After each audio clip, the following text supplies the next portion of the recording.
Well, good morning. It's time for another edition of Saturday with Seniors, brought to you by Eisenhower's Tioga County Harley-Davidson. Eisenhower's Tioga County Harley-Davidson, south of Mansfield, Old Route 15. They got a Harley-Davidson for you. They got lots of accessories too there as well. And if you're looking for gear, they've got all the riding gear that you need too, plus lots of nice gift ideas as well, including Harley-Davidson t-shirts and mugs and shot glasses and more. Eisenhower's Tioga County Harley-Davidson.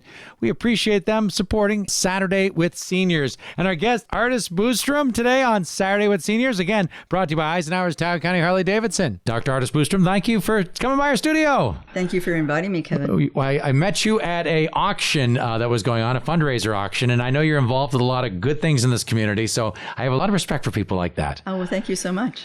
Let's time travel way back. Let's go back to before you were born. What were your parents doing for work, and where were they living? We lived in Asaph, which is about 10 miles west of Wellsboro on Route 6. It's actually where the old fish hatchery used to be. The big building there, yeah. Yeah. Building's still there, the hatchery isn't. Yeah, I guess it's up for sale, I don't know. But anyway, Mom worked at Corning Glassworks Center. She worked there until... In Wellsboro? In Wellsboro, yep. Until she retired. She was an inspector packer and did the Christmas tree ornaments. That's what her major function was. Of course, they had TV tubes and they did all kinds of... I have other memories of that. I'll tell you about that later. And Dad went back and forth between the Pennsylvania Department of Transportation and basically the school system. My dad was a special person. Back in those days, every time the political party changed, you had to take allegiance to the whatever party was in power. You didn't have a job. And Mom and Dad back in the day, they were pretty staunch Republicans. We have a long history of that in our family, and Dad would not change party just to have a job. So they expected you to register at a different party at the time. If you were Republican and the Democrat, and there was a Democratic governor, you had to change your party affiliation or not have a job. I've never heard of that. That is crazy. Yes. Well, it kind of made for some really interesting times growing up because we were very poor sometimes. Yeah. So you were born. Can I ask what year you were born? I was born on August 4th, 1949. I have the same birth date as President Obama. Okay. Yeah. So born 1949. And what are some of your earliest memories when you were a kid? You must have had nice ornaments on your Christmas tree. Oh, we did. Oh, you cannot imagine the ornaments that are still in our house. The shiny brights that were made in Wellsboro. Oh, we have everything. We have everything. Anyway, my first memory is a memory of Soldiers and Sailors Hospital. A doctor by the name of Dr. Webster. We called him Old Doc Webster. He was a family doctor, and my tonsils apparently were swollen almost shut to where I couldn't breathe. And he told Mom and Dad that it was essential that he take out my tonsils or I wasn't going to be doing very well. Apparently, I wasn't thriving because I kept getting so many infections. So he took out my tonsils, and I remember being in this crib and some wonderful lady give me a kaleidoscope. And I would look in that kaleidoscope and it would give me comfort. And that's the first memory I have. You remember being in a crib? And, I remember, wow. and probably a nurse, somebody, I don't know, wasn't Mom or Dad. Gave it to you, and then you still have that memory. That's I still great. have that memory. Yeah, I think I was around maybe 2.5 or 3. Yeah. Mom said my tonsils were still in a jar in Soldiers and Sailors. I don't know if UPMC has them or not. On file somewhere. Yeah, artist Diane Smith. Go find them there. All right, scavenger hunt for that. So where did you go to school? I went to school first in Asaph.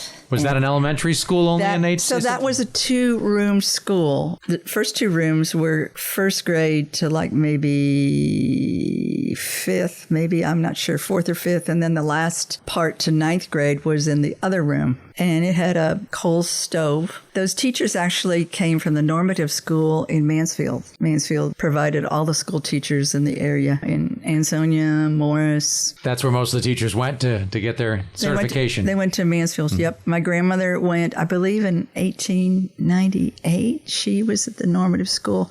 And everybody learned to play the piano. I guess that was the beginning of the music department at Mansfield. Yeah.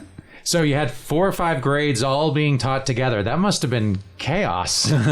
Was it individual, like bounce from person to person tutoring? Do you remember? What I remember, I don't remember first grade. I mean, I remember in first grade, my grandmother was left-handed and she substituted. I guess the teacher got sick and she put the paper down and you were not allowed to move the paper when it was put down. And she put it down for a left-handed person to write. So I was right-handed, so I had to like reach over. Hang around the side and of the hang desk. around the side.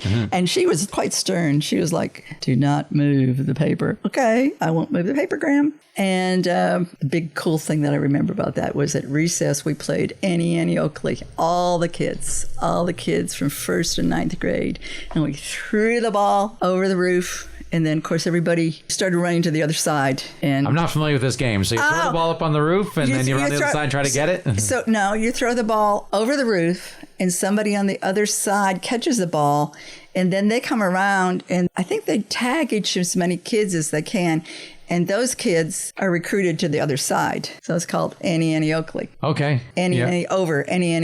I was Annie. They would say, Annie, throw the ball over. That was your job. That was my job. Well, anybody could throw. Anyone who had the title would throw the ball over. Yeah. Remember some of the other games you played as a kid or things you did? I mean, this is before TV. This is before... We played softball. I mean, I played softball. We had 1, 2, 3. She's mapping out the base positions here in the team.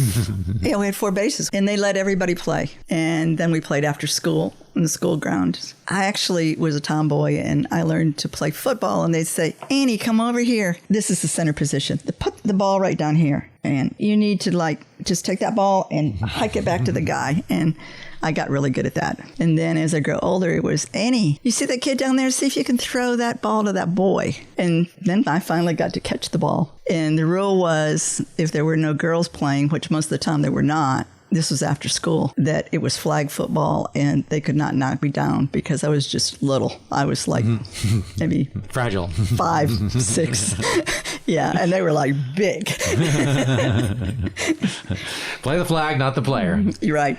So what was family life like in your house? How many siblings were in your house? Was it a full house of people? No, my brother was 3 years older than I was, and I'm a little bit kind of like wild. He was charged with making sure that I didn't get into trouble. And of course, I was always tagging around, and the boys, when I was doing what they wanted to do, it was great. But as they got older, there were things that they wanted to do without the tag along. So one day they got this huge wasp. You know, the paper ones? Oh, the nest, the whole, yeah. Yeah, they just took it down. Stereotypical shape there. I think we were all climbing this tree that had fallen down, and I wanted to, go across it, and they decided they didn't want me doing that. So they got this huge thing, and they put it down my back. Of bees? Yeah, full of bees. Yep, sure. That's pretty cruel.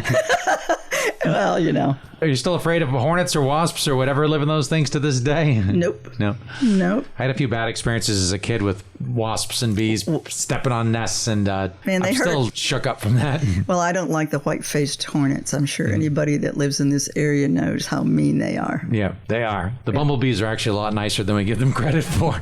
So, family time. Dinner, was that sort of a sacred thing for your family? Everybody sit down together and ask to be excused to leave the table, or was it a more casual family you were in? Well, my grandmother lived next door. My grandfather drove the school bus that went around Shipping Township, and my grandmother cooked for everybody. And so at 5 o'clock, my grandfather had a dairy farm, and he milked the cows. And when 5 o'clock came straight up, you better be sitting at the table ready to say prayers. Mm-hmm. And you had to eat everything that you took. And when it was at the house, mom and dad, well, they were both in control. The rule was whichever parent had some sort of problem with the kids, they took care of it. So you can ask me that a little bit later. Didn't get all handed off to dad. No, you never handed it off to the investigating officer would be the one who found the problem and would follow through with the judge. They just took care of it. But anyway, at the table at our house, you always had to eat something that you didn't want to eat. And I remember sitting at the table for a long time to get those English peas down.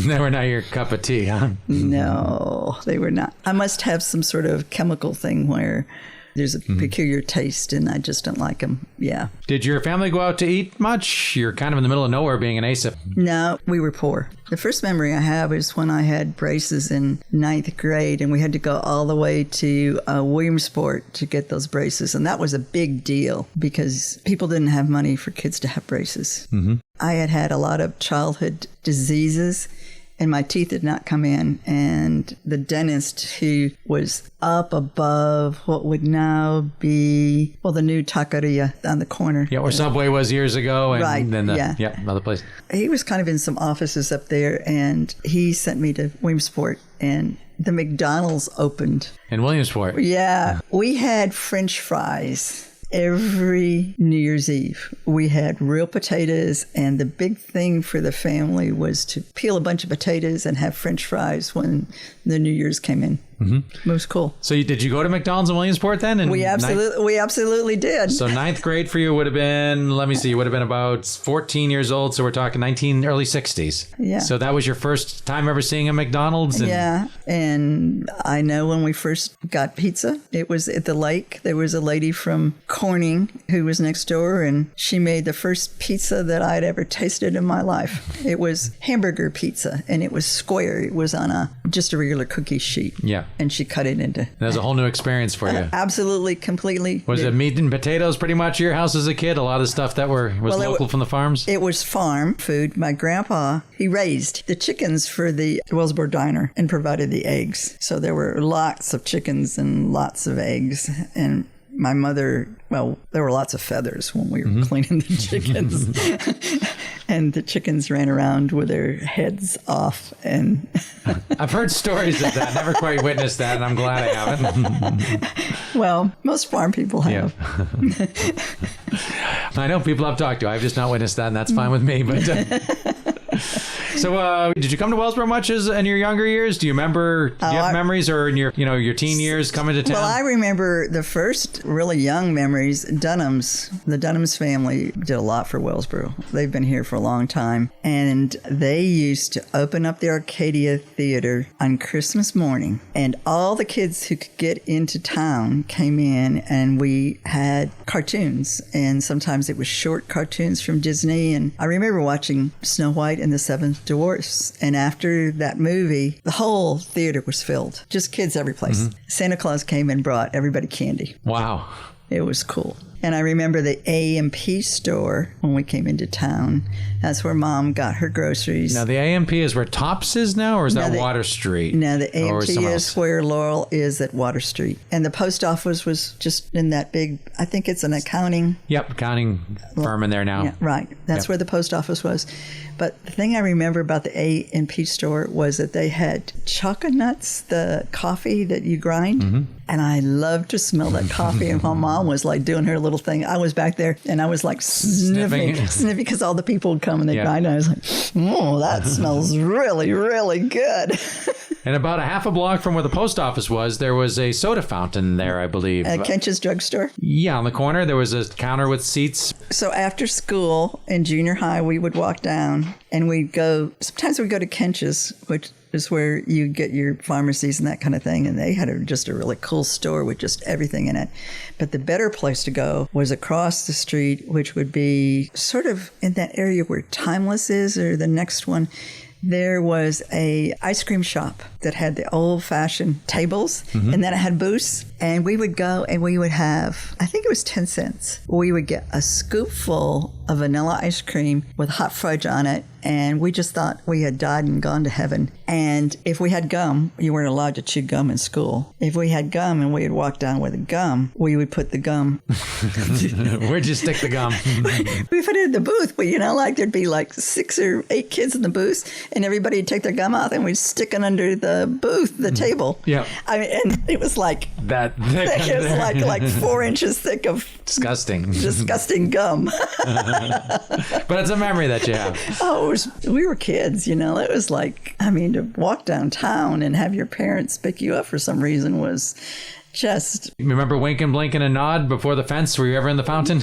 I was not in the fountain. We've had a few guests on who have been in the fountain, and a few have admitted more than that. Well, we threw pennies in the fountain. My parents, I would have gotten disciplined for being in the fountain. I didn't know if it wasn't allowed or they just didn't, now the water's got to be tested and everything to allow anybody to go in it. But no, that was like all the high school kids and all the guys. I was a lot older. Yeah. But in our time, that was frowned upon. The only everybody drank. you started drinking alcohol, I guess, when you were... The drinking age was still 21 then, but it wasn't... The kids... It wasn't enforced, and we didn't know the dangers then. The kids in high school drank. They drank beer, But the thing that I remember in ninth grade is when marijuana came to town. The kids would walk down from high school, and we were pretty naive. We knew something was going on over there because they were meeting. Yeah. But we knew it was something that our parents did not want us to be involved in. It's very interesting. Yeah. So, do you remember your first time seeing TV? I do. My grandfather had the first TV. So he got it in, and everyone had to come see and all the moving pictures in a box. No, the first thing that happened was that the men came on Friday night, and there were Friday night fights. And they all came, and kids were, we weren't allowed in there. I mean, that was Grandpa's and the men in Asaph's There's a lot more separation of men and women then. Yeah. I remember I've talked to a lot of people talk about like the pool halls, like men would go there. There were certain bars that were only men. It was just kind of an unwritten rule about what was expected. Yeah, Gran was in the kitchen. She was making popcorn for everybody. And we got to watch TV when the men did not want to. And we watched the Ed Sullivan Show. I remember the night that the Beatles first were on Ed Sullivan. What was that like? Did you think you saw something magic at the time, or you really didn't know until after? Or was it magic right from the start? It was just magic from the start. It was like, Ed came on and he did his little Ed thing, and he said, we have these people from across the pond. And what did your parents think of the Beatles? You thought it was magical? What did your parents, were they, because a lot of parents at the time were like, that's long hair, that's the wrong way to dance. Is that your parents? No, my parents were very, my dad always played games with us. We played badminton after school. We played a game called Carom, K-A-R-O-M, at night. And it's kind of like the old version of pool. It's like, it has these rings and you get them in. There's 4 pockets instead of 8. And we did marbles. But the big thing was Dad played badminton with us. I guess Mom was tired because she'd worked in Corning Glass, and she was kind of like an interesting person. I had to have the dishes washed. When she worked 6 to 2 and it was summertime, the dishes had to be washed when she drove in the driveway. And there was a lot of soap suds sometimes in the dish, in the kitchen. I was like, oh, she's here. I can wash these dishes real quick. And she and Dad washed the dishes at night while I practiced the piano. I took lessons. They sacrificed so that my brother and I could take lessons from Mrs. Johnson. And there were lessons at Friday night. We had to have all the chores done. And if we got a star, we get to go to the drive-in movie theater. So you didn't get an allowance, but you got a bonus for doing the job right? Was that was right. Yeah. We never got an allowance. Our money maker was money for A's on your report. A's on your report card. Okay. Yeah. So they rewarded good work in school. We were not paid for cleaning the house and stuff like that. That was considered to be just part of being the family. Yeah. And I ironed the clothes because Mom worked, and I started ironing, I think when I was like 8. And I burned, the first thing that I ironed was a pillowcase, and obviously didn't know how to use the iron. And I burned the pillowcase, and I took it next to Gramps and said, what did I do wrong? And she went like, well, there's a dial there that controls the heat. And you got to keep it moving. You can't just leave it there and go do something. Well, you can't put it on high or you're going to burn everything up. Yeah, you have to keep it moving. You mentioned the Y Drive-In. I've never talked to, I don't think we've ever talked to anybody on here that's been to the Y Drive-In. What was that like? We're talking Route 6 and 660 meet between Mansfield and Wellsboro. Was that the place to be on a Friday or Saturday night? That was the place to be on a Friday night with your family. So we saw Old Yeller there. About the dog who has rabies. I've heard of the film, but no, I've never seen it. It's a movie about this wonderful, wonderful dog who's the family dog, and that dog gets rabies and has to be put down, and it's a tragedy for the family. And then Gone with the Wind was over there. We saw Gone with the Wind. And long movie. long movie. And then, of course, as I got older and dated, you got taken to the drive-in movie. Mm-hmm.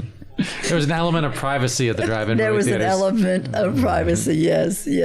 And usually it was double dating, and the 2 double daters kept the other double daters out of trouble. Actually, a person in our class did get pregnant, and she was not allowed to graduate. Times have changed. Yep. you were sent away from your home usually. I had a friend in Bath. We had a cottage on the lake. My grandpa, he took down some trees and planed the trees in his little shop, and all the boys from Asaph went up to the Keuka Lake and made this cottage. They put it together, and they thought that was the best thing. They would go up with Grandpa, and they'd spend the day, and they'd work like crazy. They told me that this is like recently, just, in the last 10 years.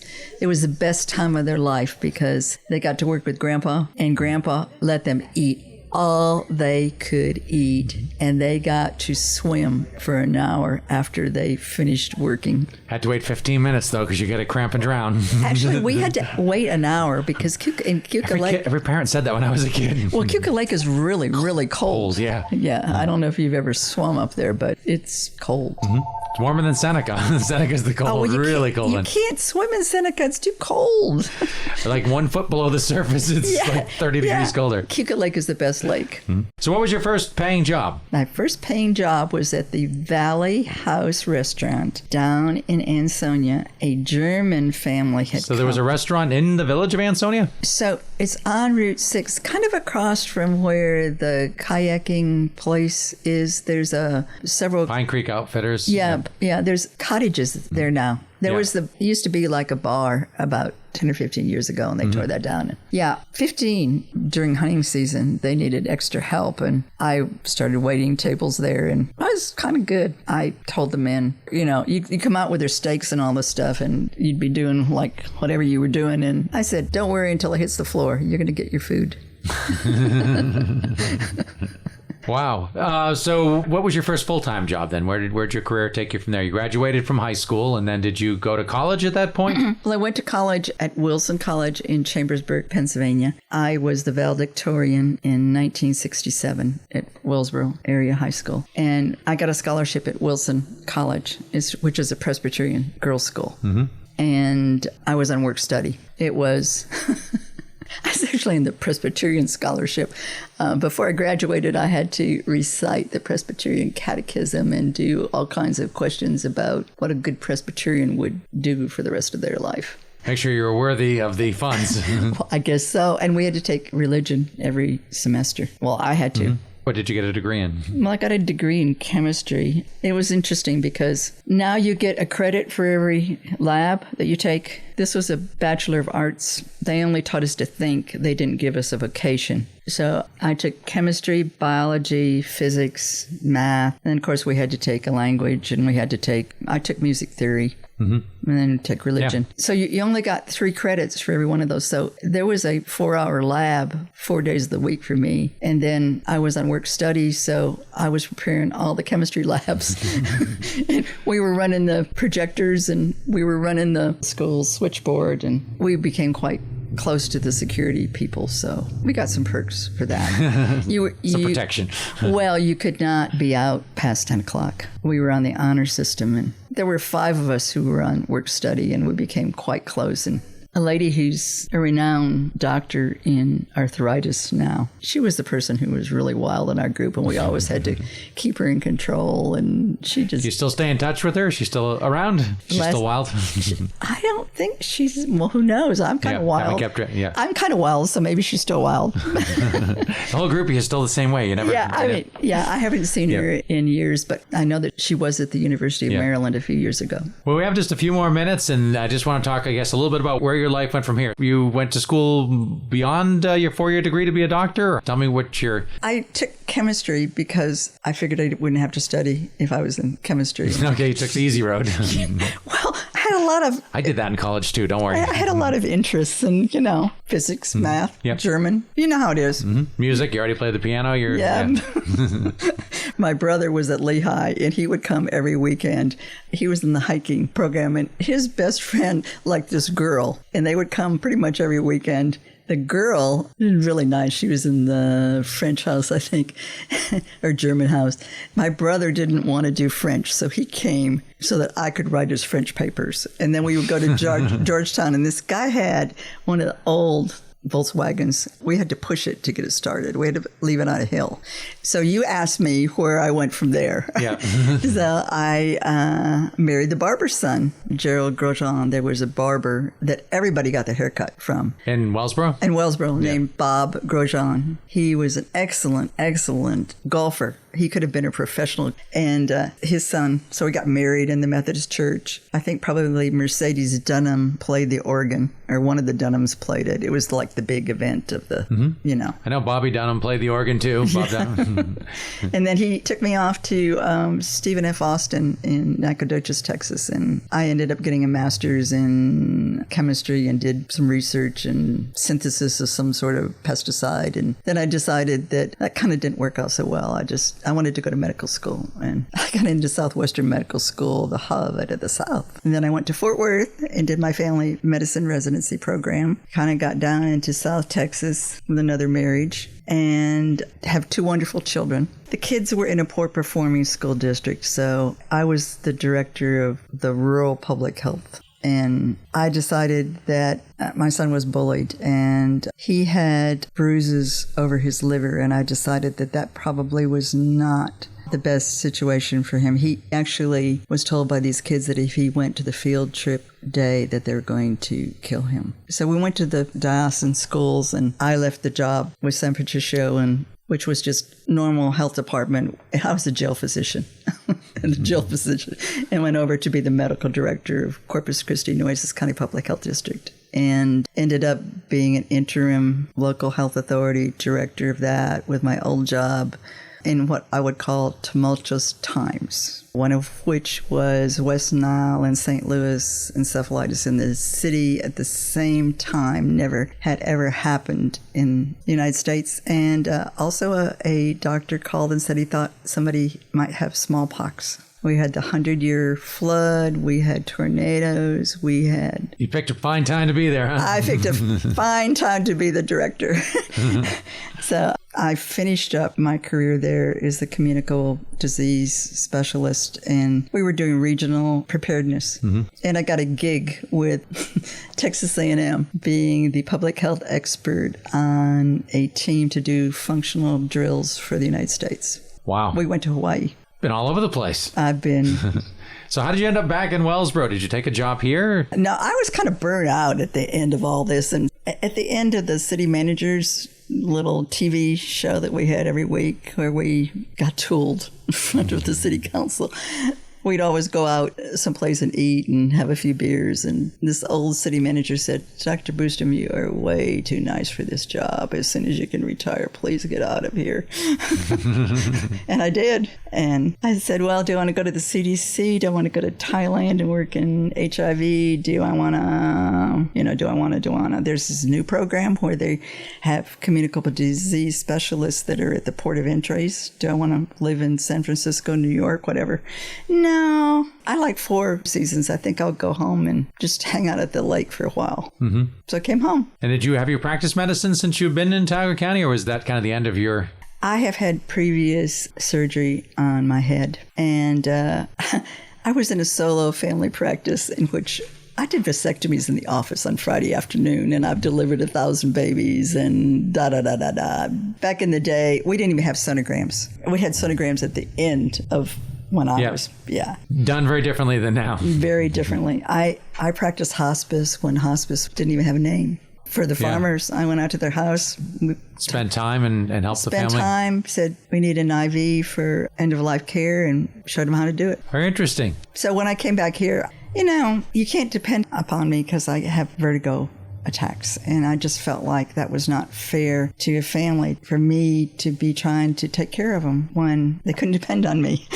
And medicine is very different today. I have great sympathy and empathy for people and respect for people who are doctors and nurse practitioners and PAs and even just the support staff, because particularly the last few years, it's been very difficult for them. It is. And it's so much more, I imagine, regulated now than it was then. And so much more you have to do everything exactly they want, even if you feel like you know what the patient really needs. Oh, yeah. I had this thing of sore throat is easy.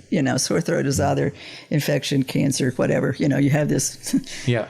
chief complaint of nausea, diarrhea, kind of dizziness, not sleeping. There's lots of things it could be. Yeah. Well, I appreciate your time. I think we're going to wrap things up here. This has been very interesting hearing about how you ended up in Wellsboro from Ansonia by way of Fort Worth and everything else that you were at. Yeah, I came back home. I came back home to the place I love. There's no place like home, huh? That's right. And all those trips you took, this area of Tioga County felt like home to you, I imagine. So I'll tell you what I really like. I like fresh air, and I like to walk in crisp, dry snow, and I love to kick leaves that rustle. The smell of fall and hearing the leaves crunch under your feet to me is kind of a magical thing. And fall has its own aromas, and the pumpkin and the chimneys and the... And blue skies. Yeah, absolutely. Well, I appreciate you joining us, Dr. Ardys Boostrom, joining us here on Saturday with Seniors on KC 101. Thanks. You've been listening to Saturday with Seniors, brought to you by Eisenhower's Tioga County Harley-Davidson. Do you have a Harley-Davidson that you want to sell? They're looking to buy it. Bring it down to Eisenhower's and talk to Cody, and they'll make you an offer on it. It's riding season. If your motorcycle needs inspection, they inspect any and all brands of motorcycles. And if you're not a rider, stop on in. They've got some great merchandise there, too, from T-shirts to mugs and more. If you know someone who's a Harley-Davidson rider, makes a great gift, too. Everything in the store. Thank you, Eisenhower South Mansfield, for sponsoring our Saturday with Seniors edition. By the way, you can catch all our previous editions and today's show on our YouTube channel. Just go to youtube.com and do a search for Hometown Country Radio Station.